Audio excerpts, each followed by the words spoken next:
우리 이 시간 하나님의 말씀 보도록 하겠습니다. 하나님께서 오늘 우리에게 주신 말씀은 사무엘상 2장 1절에서 3절 말씀입니다. 구약성경 사무엘상 2장 1절에서 3절 말씀.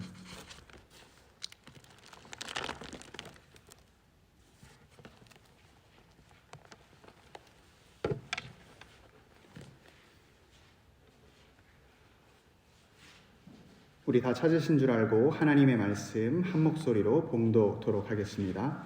한나가 기도하여 이르되 내 마음이 여호와로 말미암아 즐거워하며 내 뿔이 여호와로 말미암아 높아졌으며 내 입이 내 원수들을 향하여 크게 열렸으니 이는 내가 주의 구원으로 말미암아 기뻐함이니이다. 여호와 같이 거룩하신 이가 없으시니 이는 주밖에 다른 이가 없고 우리 하나님 같은 반석도 없으심이니이다. 심히 교만한 말을 다시 하지 말 것이며 오만한 말을 너희의 입에서 내지 말지어다. 여호와는 지식의 하나님이시라. 행동을 달아보시느니라. 아멘. 저는 오늘 본문 말씀을 통해서 고난으로부터 배우다 라는 제목으로 주의 말씀을 선포하도록 하겠습니다. 다들 차가운 감옥을 한번 상상해 보십시오. 그곳은 어둠만이 가득한 공간입니다. 그런데 그 감옥의 창살에서 희미한 불빛이 들어오고 그 불빛이 가리키는 곳에 한 남자가 홀로 무릎을 꿇고 있습니다. 이 남자는 어떤 흉악범이 아니었습니다. 또 생활이 어려워서 생활범으로서 감옥에 들어온 것이 아닙니다. 존 버년 목사님, 그는 오직 예수 그리스도를 전하는 복음을 전했다는 이유로 감옥에 갇히게 되었습니다. 당시 영국에서는 국교회의 허락 없이 설교하는 것이 금지되었었기 때문에 가난한 사람들에게 설교하던 존 버년 목사님은 복음을 전하다가 체포되었습니다. 그의 상황은 감옥에 있는 것뿐만 아니라 매우 절망적이었습니다. 어린 딸 메리는 앞을 보지 못하는 시각장애인이었고 감옥에 있는 동안 목사님은 그의 어린 딸을 전혀 돌볼 수가 없었습니다. 자유가 제한되어 있다는 고통보다도 아버지로서 딸을 책임지지 못한다는 고통이 너무나도 크게 다가왔습니다. 존 버년 목사님은 감옥에서 좌절했을까요? 그렇지 않습니다. 오히려 목사님은 바로 그 자리에서 하나님을 더욱 깊이 만나게 되었습니다. 그는 자기의 상황이 어려우면 어려울수록 또 마음 가운데 고통이 커지면 커질수록 하나님을 더욱 의지했습니다. 그리고 그곳에서 우리가 성경만큼 많이 읽힌 철로역정이라는 책을 쓰게 되었습니다. 철로역정은 편안한 서재에서 쓰여진 책이 아니었습니다. 오히려 깊은 고난의 자리에서 눈물과 기도로 쓰인 책입니다. 버년 목사님은 감옥에 있었지만 그의 마음은 고통스러웠지만 아무도 알지 못하는 깊은 차원의 하나님을 만나게 된 것입니다. 오늘 우리가 읽었었던 본문의 말씀도 마찬가지입니다. 한나는 절망 중에 있었고 그 절망을 통해서 하나님을 경험하게 되었습니다. 그녀는 아이가 없다는 고통 가운데 하나님을 찾았습니다. 그리고 기도한 대로 아들 사무엘을 얻게 되었고 오늘 본문에서 하나님께 찬양합니다. 그녀가 불렀었던 찬양은 단순히 승리의 노래가 아닙니다. 마음속 깊은 곳에서부터 터져나오는 찬송이요. 또 오랜 고난과 눈물 속에서 나온 신앙의 고백이었습니다. 사랑하는 피스메이커 교우 여러분, 우리가 살아가면서 어려운 일을 만날 때, 또 고통 중에 있을 때 오늘 본문의 말씀을 기억하시기 바랍니다. 또 오늘 본문의 말씀을 묵상하시기 바랍니다. 왜냐하면 한나의 고백은 이 땅 가운데 고난 가운데 사는 성도들에게 신자의 고난은 고난으로 끝나지 않는다는 영적 진리를 가르쳐 주기 때문입니다. 우리 1절 말씀을 함께 보겠습니다. 한나가 기도하여 이르되 내 마음이 여호와로 말미암아 즐거워하며 내 뿔이 여호와로 말미암아 높아졌으며 내 입이 내 원수들을 향하여 크게 열렸으니 이는 내가 주의 구원으로 말미암아 기뻐함이니이다. 그녀가 고난을 다 지나고 즐거워할 수 있는 이유는 구원을 경험했기 때문입니다. 특별히 그녀는 자기의 뿔이 높아졌다라고 고백합니다. 여기 말씀에서 뿔이라는 뜻은 힘이나 권세를 상징합니다. 우리가 소나 염소와 같은 동물들이 뿔이 없으면 전혀 힘을 쓸 수 없는 모습을 보게 됩니다. 마찬가지로 원래 한나에게도 뿔이 없었습니다. 자기의 적수가 당신은 아이를 낳지 못합니다. 그래서 당신의 삶은 의미가 없습니다. 라고 공격할 때에 그 공격을 막아낼 수 있는 힘이 없었습니다. 힘든 일이 계속되면 사람들은 때론 하나님을 원망하기도 하지요. 왜 하나님은 나에게는 뿔을 달아주지 않으셔서 심지어 발톱과 이빨도 다 뽑아버리셔서 이 세상에서 나를 힘이 없게 하시는지 이해할 수가 없습니다. 그러나 우리는 아무리 힘든 고난 중에 있더라도 절대로 변하지 않는 진리를 기억해야 합니다. 하나님께서는 택하신 주의 자녀를 절대로 포기하지 않는다는 사실입니다. 나를 이 땅에 보내신 아버지의 뜻은 내게 주신 자를 하나도 잃어버리지 않고 마지막 날에 다시 살리는 것이다. 주님께서는 99마리의 양을 두시고 잃어버린 한 마리의 양을 찾아 나서시는 분입니다. 그리고 그 한 마리의 양을 반드시 찾아내서 데리고 돌아와 이웃과 함께 기뻐하는 분이십니다. 주님은 우리가 고난 중에 있을지라도 우리를 절대 포기하지 않으십니다. 그렇다면 우리의 삶에는 왜 고난이 찾아오는 것입니까? 간단합니다. 하나님께서는 그 고난 가운데 우리가 온전히 하나님만 의지하게 원하시기 때문입니다. 인간은 자기의 뿔을 가지고 있으면 누구나 예외 없이 자신의 뿔을 의지하게 됩니다. 젊은 사람들은 자기의 젊음이 뿔입니다. 또 부자들은 자기가 가지고 있는 재물이 자신의 뿔입니다. 내가 지금 뿔이 없기 때문에 고난 중에 있다라고 생각하는 사람들, 내가 힘이 없고 내가 지금 무언가 부족하기 때문에 어려움을 겪고 있다라고 말합니다. 그러나 고난 가운데 진정한 이유는 내가 하나님을 의지하지 않는 데에 있습니다. 내가 가지고 있는 힘이 무엇이든지 능력이 무엇이든지 그것은 나를 구원할 수 없기 때문입니다. 그래서 주님은 정말로 우리를 살리시기 위해서 우리를 포기하지 않고 싶으셔서 마지막 순간에 우리를 가도록 밀어붙이십니다. 정말로 하나님은 네가 나를 정말로 의지하느냐? 이것을 물어보십니다. 아브라함이라는 구약에 아주 유명한 인물이 있지요. 아브라함은 하나님의 선택을 받은 자입니다. 또 하나님께서 아브라함에게는 약속도 주시고 엄청난 축복도 해주셨습니다. 너의 자손이 하늘의 별과 같이 또 땅의 그 바다의 모래알 같이 많게 내가 만들어줄 것이다 약속해 주셨습니다.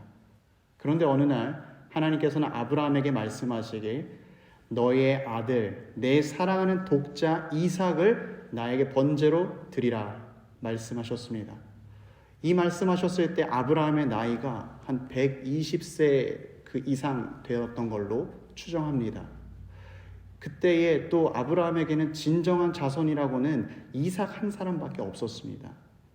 만약에 이삭을 하나님께 바치게 된다면 하나님께서 약속하셨던 축복은 물론이거니와 지금 자기가 가지고 있는 재산까지도 상속받을 자녀가 없어지게 됩니다. 그러나 아브라함은 이때에도 하나님을 의지했습니다. 그는 끝까지 하나님을 믿었고 우리가 잘 아는 대로 이삭을 돌려받을 수 있었습니다. 아브라함은 하나님만 의지함으로 아무도 알지 못하는 깊은 차원의 하나님을 만나게 되었습니다. 사랑하는 피스메이커 교우 여러분, 우리가 한 걸음만 더 나가면 내가 정말로 죽을 수도 있다 내가 인생이 끝날 수도 있다라는 위태로운 순간에 하나님을 의지하고 그 죽음의 길로 걸어가시겠습니까? 아니면 나의 살 길을 내가 찾아 떠나시겠습니까? 하나님께서는 당신을 끝까지 의지한 주의 자녀에게 승리를 주시고 그 머리에 뿔을 달아주십니다. 오늘 한나는 내 뿔이 여호와로 말미암아 높아졌다라고 고백을 했습니다. 하나님은 우리에게 가장 좋은 것 주시기 원하시는 분입니다. 그러나 하나님은 그것을 주시기 전에 우리 사람의 속사람을 먼저 바꾸어 주시는 분입니다. 참으로 진실하고 겸손한 하나님의 자녀가 되게 하신 후에야 비로소 우리를 높여 주십니다. 나무로 치면 열매를 달아주는 것이 아니라 먼저 그 나무의 체질을 바꿔주는 것이지요. 속사람이 먼저 변화한 사람은 마치 시냇가에 심은 나무처럼 끊임없는 공급받으며 하나님께서 주신 풍성한 열매를 맺습니다. 그러나 세상은 그것을 관심 가져 하지 않지요. 나무에는 오직 열매가 맺혔느냐 맺히지 않았느냐만 생각합니다. 심지어 그 열매가 그 나무에서 나온 것인지 빌려온 것인지도 상관이 없습니다.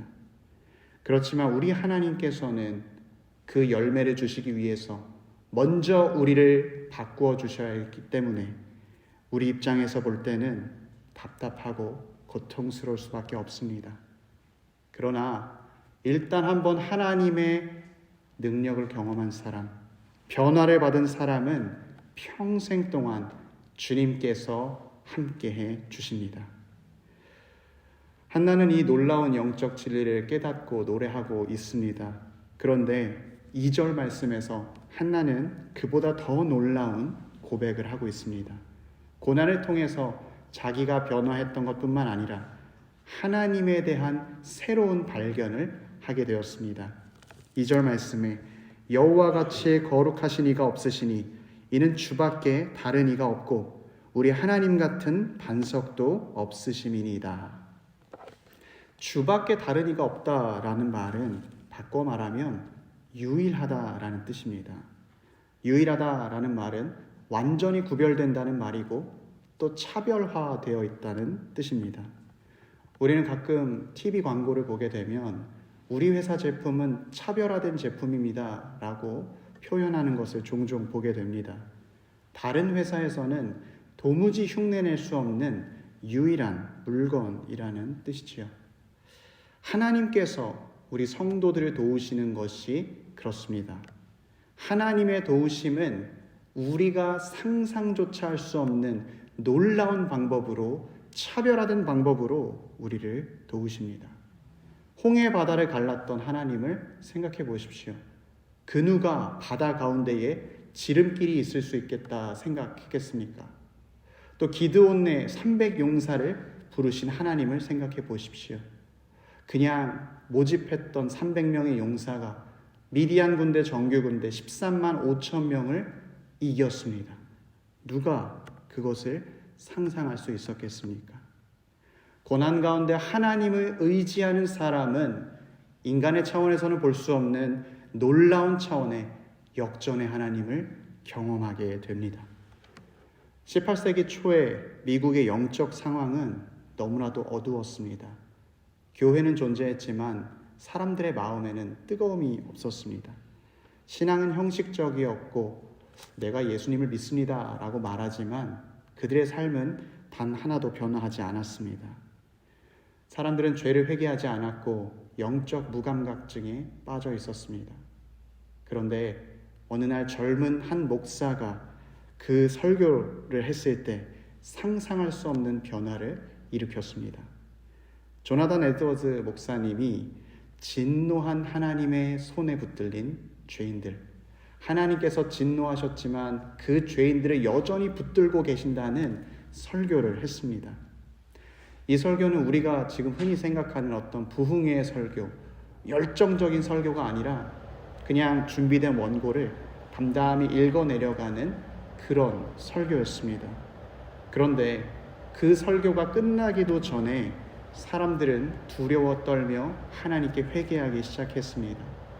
강력한 하나님의 임재가 온 예배당을 덮게 되었고 사람들은 하나님께 용서를 구했습니다. 그리고 그날 예배가 마친 후에 미국 전역을 변화시킨 Great Awakening, 영적 대각성 운동이 시작되었습니다.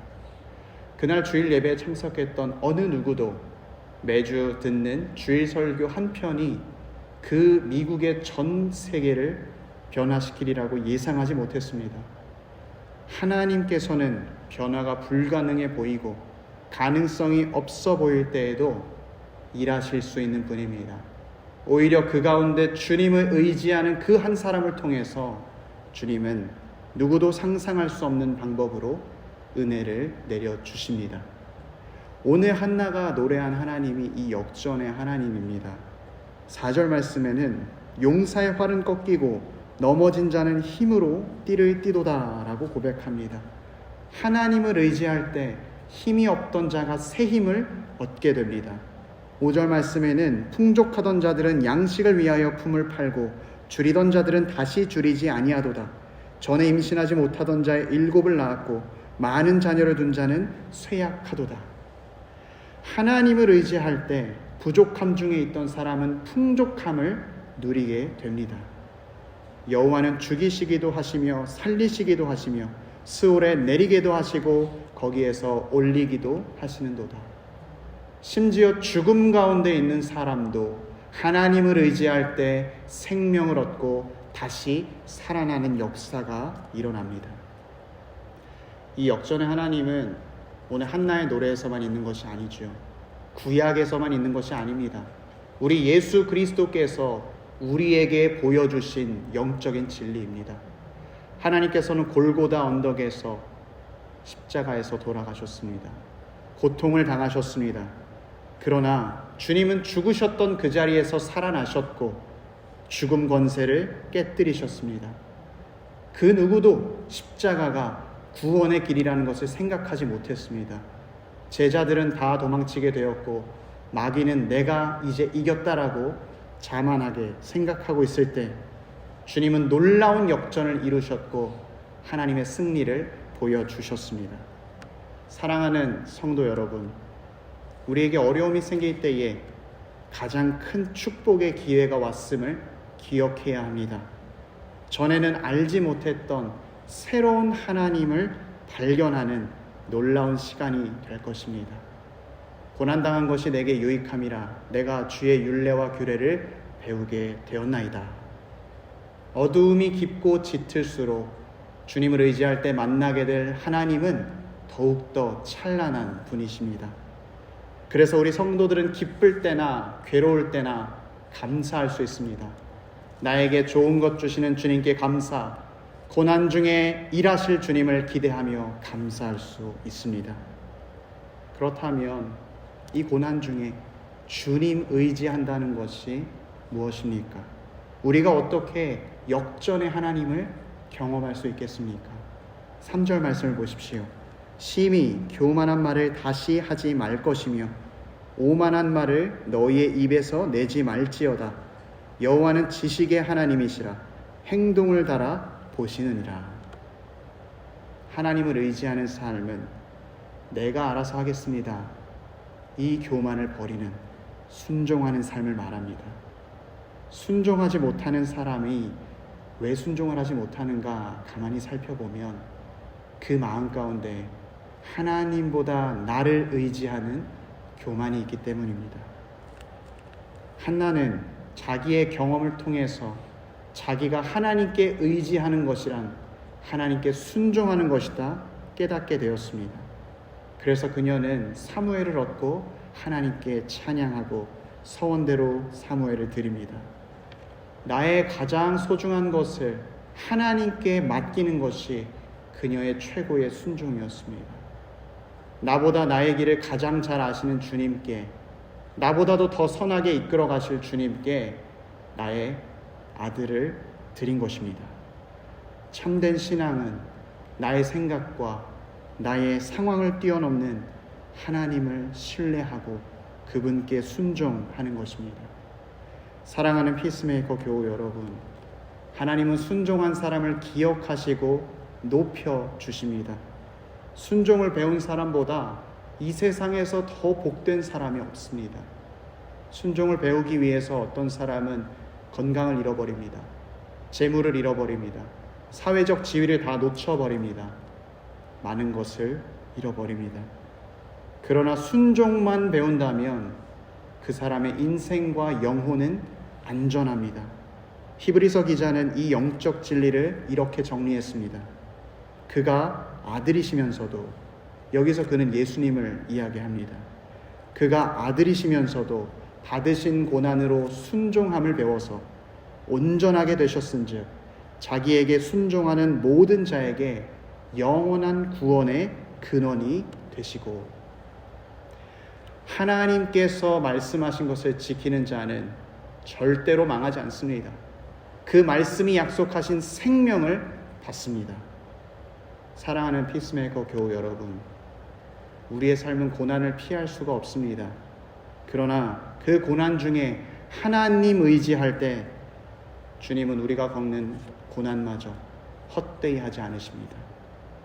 고난을 통해서 하나님을 더욱 알아가게 하시고 하나님을 의지하는 방법을 가르쳐 주십니다. 그 고난을 통해 우리를 단련하신 주님은 결국에는 우리에게 가장 좋은 것 허락해 주십니다. 그래서 우리는 고난 중에 역전의 하나님을 기대해야 합니다. 세상의 기준으로 볼 때는 가능하지 않고 불가능해 보여도 우리 하나님께서 일하시면 가능하다, 이 진리를 붙잡아야 합니다. 십자가에서 죽으신 예수님을 다시 살리신 그 하나님이 우리도 살려주신다 약속하셨기 때문입니다. 그러므로 우리는 고난 가운데 하나님 바라봐야 합니다. 왜냐하면 우리에게는 그 고난이 하나님을 만나는 새로운 시작이기 때문입니다. 오늘 복된 주일, 순종하는 자에게 주어질 놀라운 회복과 기대를 하면서 끝까지 하나님께만 순종하고 바라보는 우리 되길 바랍니다.